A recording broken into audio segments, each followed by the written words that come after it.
Assalamualaikum warahmatullahi wabarakatuh. Bismillahirrahmanirrahim.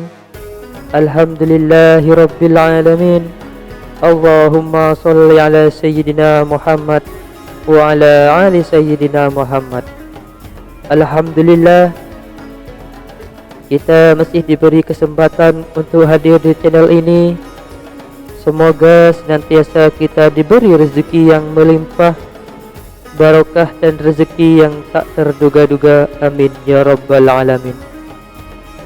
Sahabat YouTube yang beriman, kemiskinan adalah suatu kondisi di mana seseorang tidak memiliki cukup harta, pendapatan atau sumber daya untuk memenuhi kebutuhan hidupnya. Kemiskinan bisa berdampak negatif bagi kesehatan, pendidikan, kesejahteraan, dan keamanan seseorang. Kemiskinan juga bisa menimbulkan berbagai masalah sosial seperti kriminalitas, korupsi, diskriminasi, dan ketidakadilan. Lalu, apa saja faktor-faktor yang bisa menyebabkan kemiskinan? Dalam Al-Quran, Allah Subhanahu wa Ta'ala telah memberikan beberapa isyarat tentang hal-hal yang bisa mendatangkan kemiskinan bagi manusia. Berikut ini adalah 4 faktor yang bisa mendatangkan kemiskinan menurut Al-Quran. Yang pertama, gejolak eksternal seperti peperangan atau bencana alam. Faktor ini bisa menyebabkan kerusakan fisik, hilangnya nyawa, harta dan infrastruktur, serta gangguan pada aktivitas ekonomi dan sosial. Contoh dari faktor ini adalah kisah kaum Saba yang disebutkan dalam surat Saba ayat 15-16. Kaum Saba adalah sebuah bangsa yang makmur dan sejahtera karena memiliki 2 buah kebun yang subur di sebelah kanan dan kiri tempat kediaman mereka. Mereka diperintahkan oleh Allah untuk bersyukur atas nikmatnya dan menjauhi kemaksiatan. Namun mereka berpaling dari perintah Allah dan mengingkari nikmatnya. Maka Allah mengirimkan kepada mereka banjir yang besar yang menghancurkan kedua kebun mereka dan menggantinya dengan 2 kebun yang ditumbuhi pohon-pohon berbuah pahit. Yang kedua, degradasi lingkungan. Akibat kerusakan yang sebagai besar diakibatkan oleh ulah manusia, faktor ini bisa menyebabkan kekurangnya daya dukung alam terhadap manusia, seperti ketersediaan air, tanah, udara, flora dan fauna.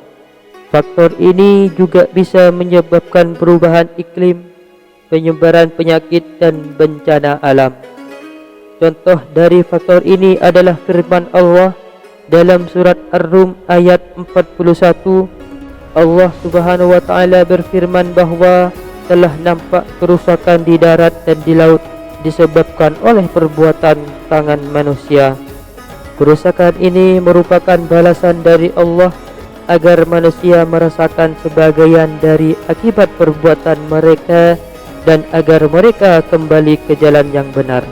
Yang ketiga, eksploitasi sebagai manusia atas manusia lain. Misalnya dengan memakan harta orang lain secara batil atau melakukan penindasan dan ketidakadilan. Faktor ini bisa menyebabkan ketimpangan sosial, ekonomi dan politik antara kelompok-kelompok manusia. Faktor ini juga bisa menyebabkan konflik, kekerasan atau ketidakstabilan. Contoh dari faktor ini adalah firman Allah dalam surat At-Taubah ayat 34.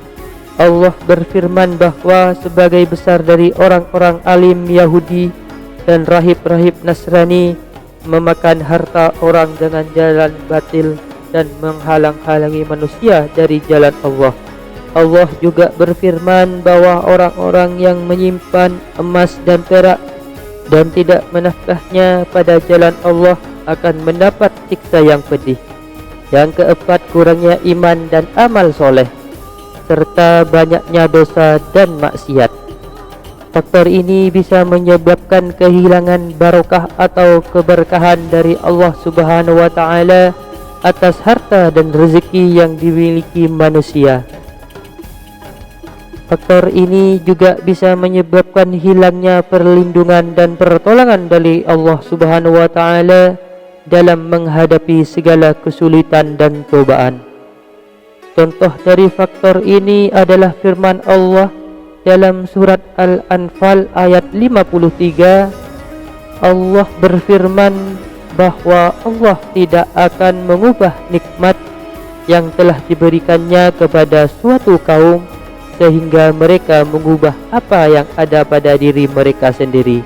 Allah juga berfirman bahwa Allah Shallallahu Alaihi Wasallam Maha mendengar, Maha mengetahui. Demikianlah 4 faktor yang bisa mendapatkan kemiskinan menurut Al-Quran. Semoga kita bisa mengambil pelajaran dari ayat-ayat Al-Quran ini dan berusaha untuk menjauhi hal-hal yang bisa mendatangkan kemiskinan. Semoga kita juga bisa bersyukur atas segala nikmat yang Allah berikan kepada kita dan berusaha untuk memanfaatkannya dengan cara yang baik dan benar. Semoga Allah senantiasa memberikan kita rezeki yang halal, barokah dan berkah. Amin. Terima kasih telah menyaksikan video ini. Jangan lupa untuk like, komen, share dan subscribe channel ini. Wassalamualaikum warahmatullahi wabarakatuh.